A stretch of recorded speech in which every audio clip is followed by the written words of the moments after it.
Studio in Georgetown. Kaieteur Radio, 99.1 FM.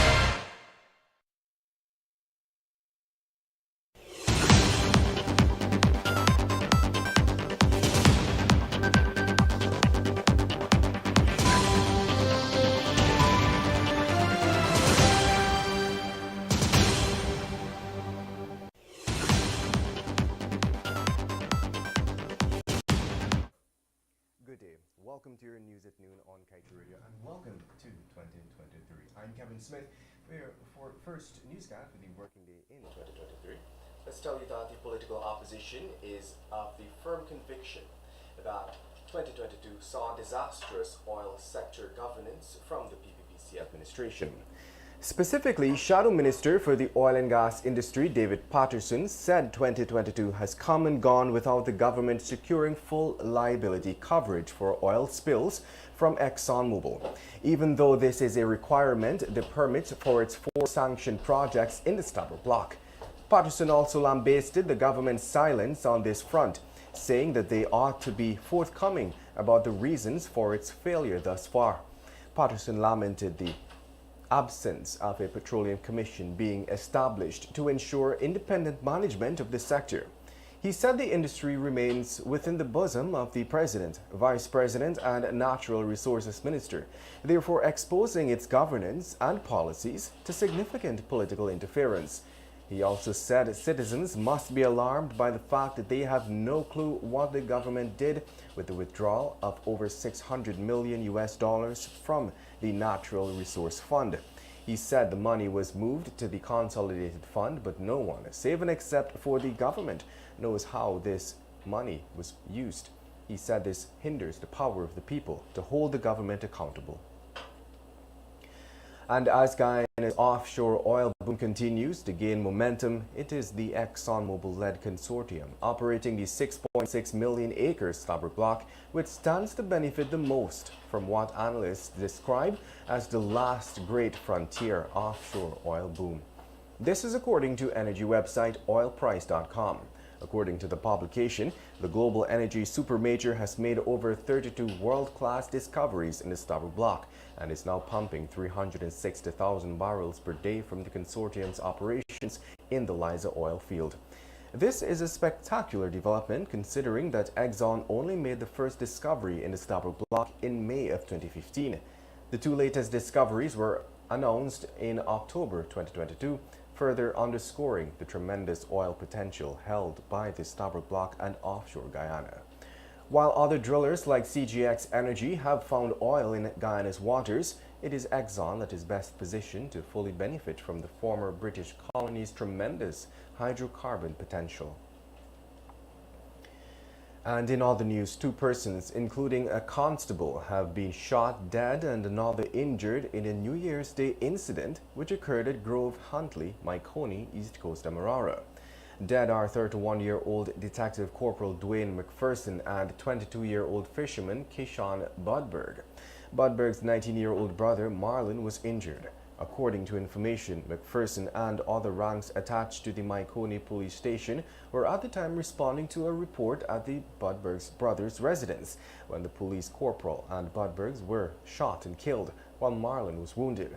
While the police have not released details surrounding the incident, the force's Director of Corporate Communication Unit, Mark Ramutar, disclosed that 2 police constables are under close arrest for the fatal shooting.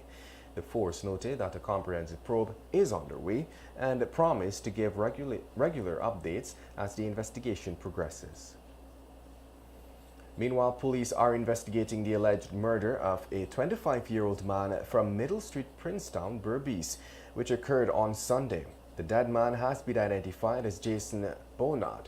Reports are that the man was stabbed by his common-law partner, 25-year-old Lakeisha Garnett, after he allegedly slapped her multiple times during an argument.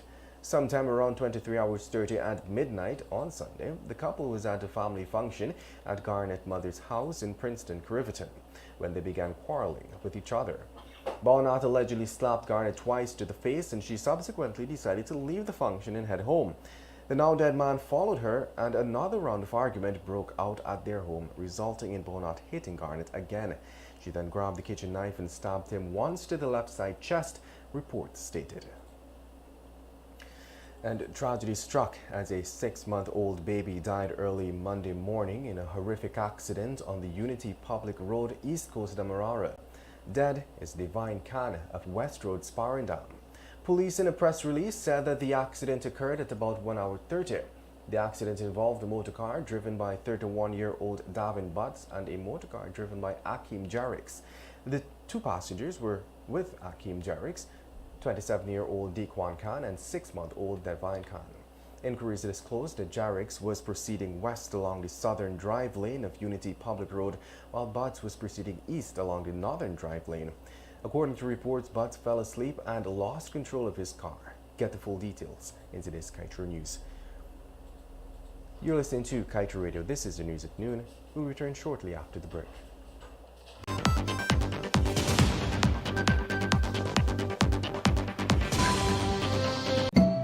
Wanting to protect your family during these difficult times of COVID-19 is natural. Stay at home, wash your hands often, and don't touch your face. Yes, Daddy. But are you doing these things too?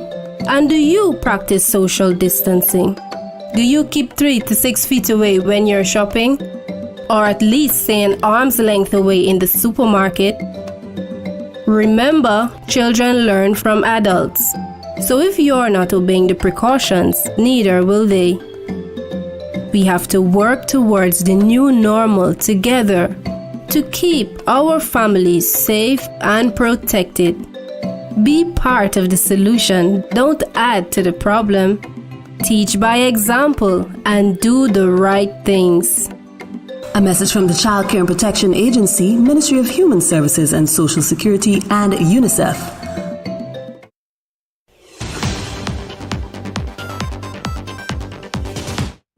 Welcome back. Let's continue with the news.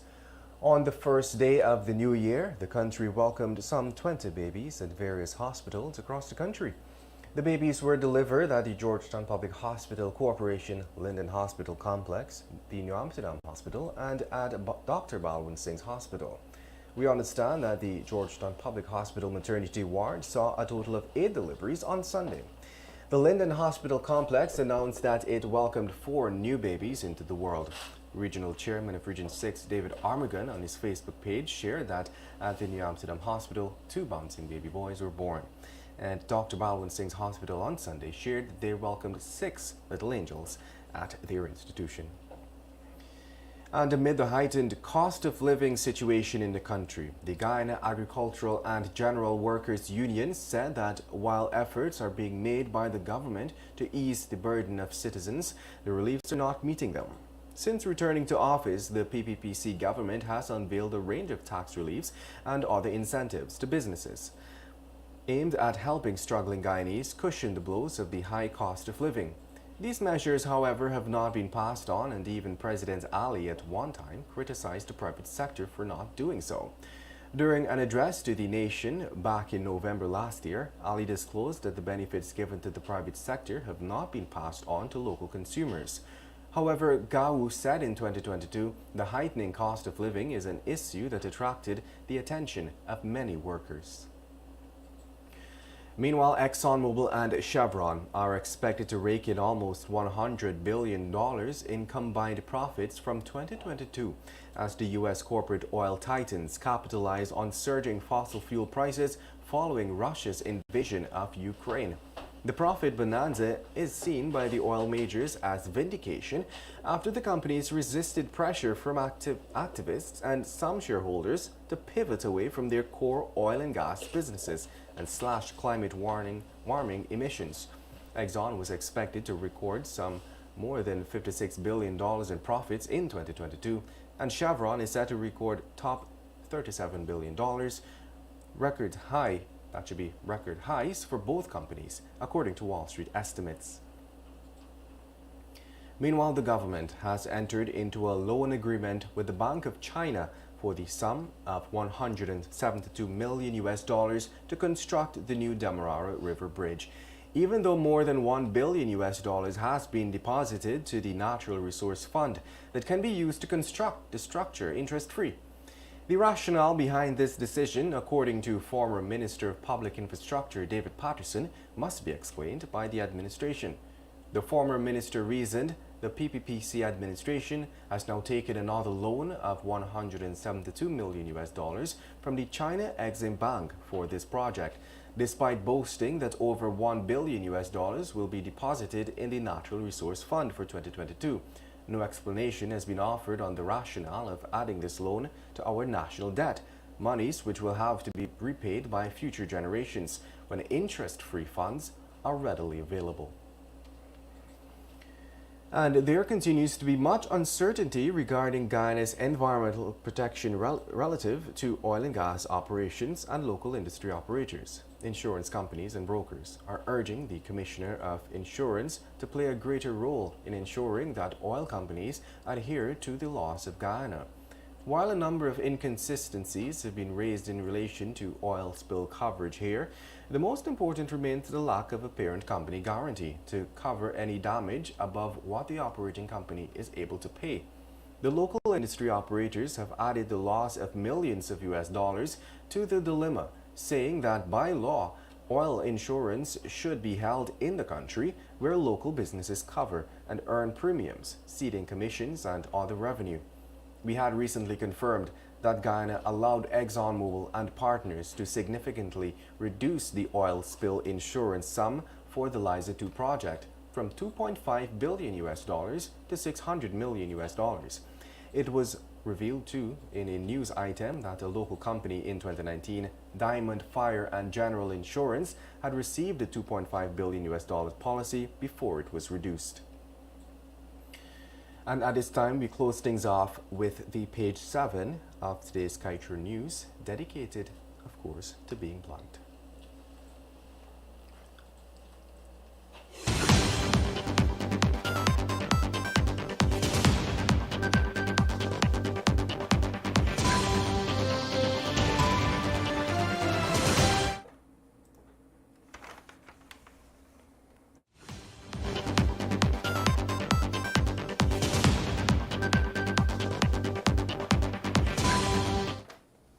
Where is the rest of Guyana?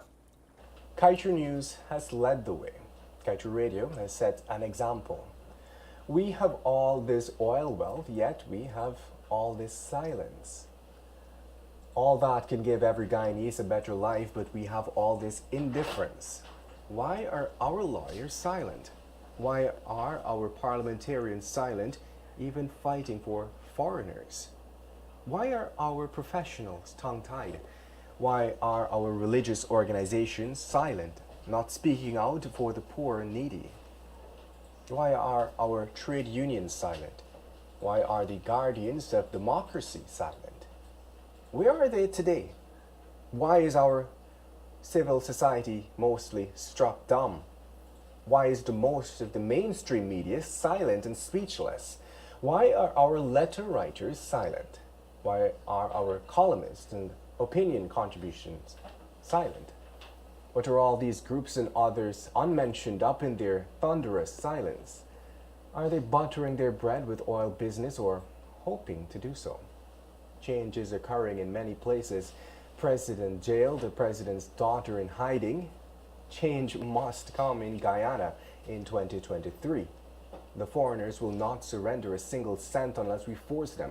We must fight for what belongs to us. We cannot speak for others, but we can speak for Kaieteur News and Kaieteur Radio. We will continue the fight so that the poor and rich Guyanese do better. If nobody else has the guts or brains to fight, we will continue to do so in 2023. And that's a promise. And we have just begun the fight. All Guyanese must enjoy a better life from this oil. And it starts in 2023. And with that, we've come to the end of your main newscast for today. I'm Kevin Smith. Thank you for listening.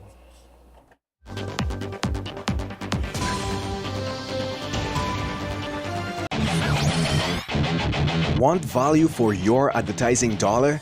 Then place your ads on Kaieteur Radio's newscasts. Streamed live on 6 different mediums, reaching hundreds of thousands. Advertise today and watch your dollar grow.